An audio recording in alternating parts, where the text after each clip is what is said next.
Hey guys, yes, I'm super excited to be here today, and I bring you something different from what I have been bringing you before. So if you look closely to this table, you see some types or some different shapes of glass cups. Yes, and we know what glass cups are used for. So you can see this shape is different from the shape, and you can see this. Now we're going to be doing something different, but before I start, I would have to tell you this is going to be when you really want to follow the ethics.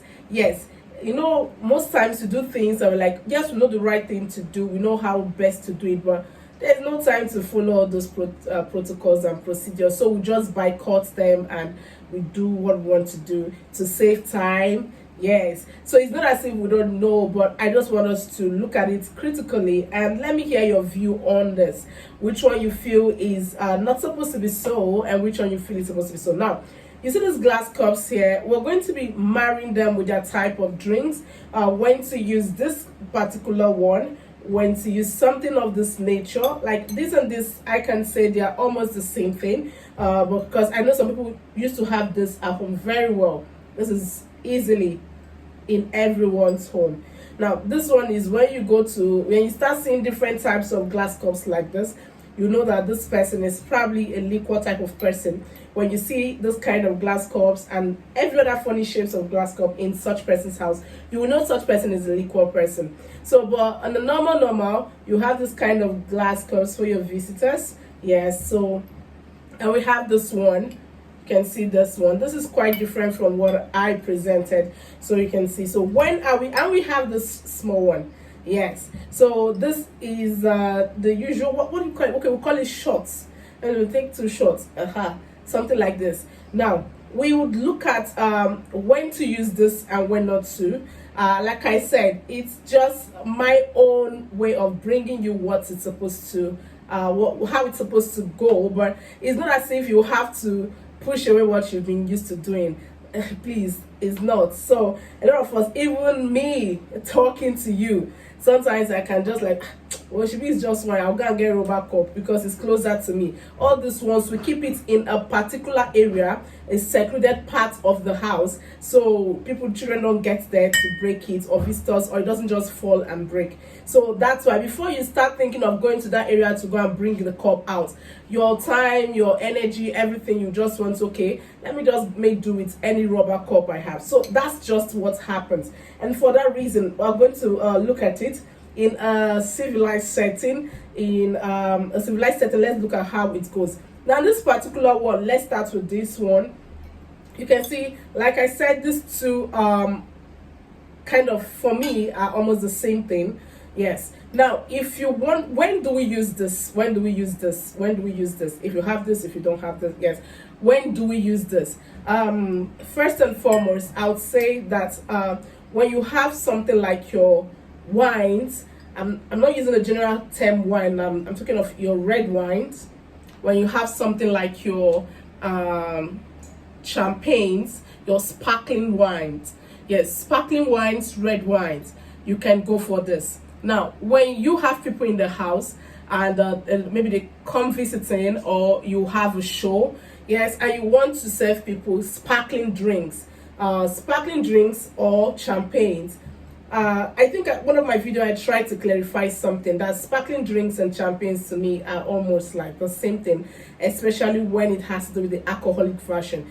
We've agreed that champagnes are recognized as champagnes as long as you are from it's made from a particular place in France. Yes, but that doesn't mean that the whole champagne nature, like the properties, like its popping nature, does not have a place in sparkling drinks. All sparkling drinks, where is a sparkling drink here? Okay, something like this.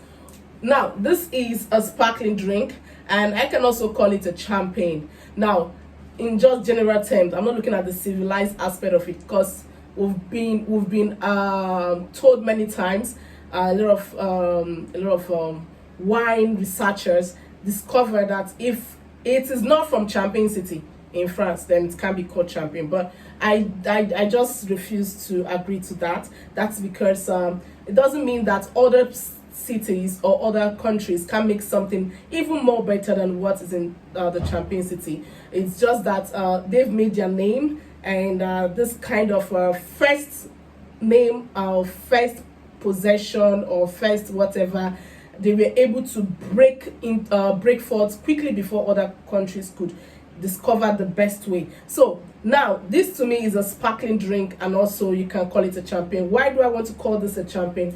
When I decide to do this, open it, it will definitely, when I want to now, I kind of losing it a little to open it, it will pop, because waiting, I don't shake and tire. So when you want to open something like this, you shake if you want it to pop. If you don't want it to pop, just keep it quietly open. Even as they open, I will hold and small. Even with champagnes, if you don't want champagnes to pop, you can just drop it like this and leave it for some time. Then you open. When you open, when you want to remove the wooden aspect, you open gradually. You want to remove the wooden aspect, you just small. It won't pop that much. Now you want it to pop, please and please, you must shake. You understand? Then when you, in fact, before you finish to wind the something, you don't break. In fact, if you're not careful, you might injure someone or her. So you don't pop, go up.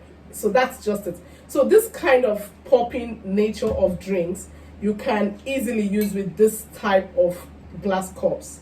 Yes, can be used with this kind of glass cups, this ones. Now it is better to be used because when you pour them inside, it has this look it gives. When you pour it inside something like this, you might not really feel the vibe. Now when you have this here, you know definitely you are good to go. So this particular types of sparklings or champagnes should be used with what? This cups. Now another thing that can be used with this particular cups are the red wines. Yes, you can have your wines, either your red wines, your white wines. This is a white wine, or this type. You can see this one has a cork. Yes, definitely you can use this. It's better you pour inside something like this.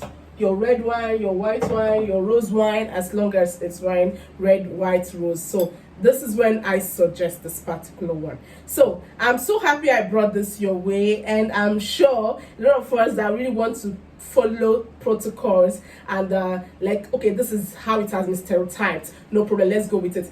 That is when you can start doing this. I know a lot of us, even me, before I can reach out for this particular cups where I kept it, time go don't go, I will just make do with the rubber cups. But when you have visitors, when you're in a place, this is better to be served with sparkling drinks or red wines, white wines, champagnes, blah blah blah for this. Now thank you so much. In my next video I'll have to talk on this too, so make sure you are following very well. Make sure you are listening to your liquor doctor. Thank you for your time, and see you in my next video. Bye.